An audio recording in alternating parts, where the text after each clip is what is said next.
Delhi liquor scam కేసులో ED పదే పదే సామాన్లు జారీ చేయడంపై Aam Aadmi Party chief Delhi CM Kejriwal ఎట్టికేలకు స్పందించారు.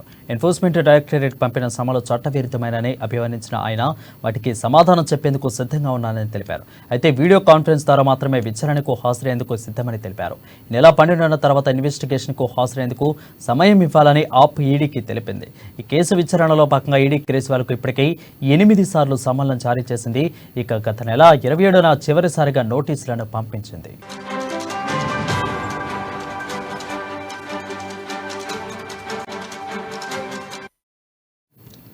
సోమవారం విచారణకు హాజరు కావాల్సి ఉండగా తనకి తిరస్కరించిన కేజ్రీవాల్ 12వ తేదీ తర్వాత సమయం ఇవ్వాలని కోరారు.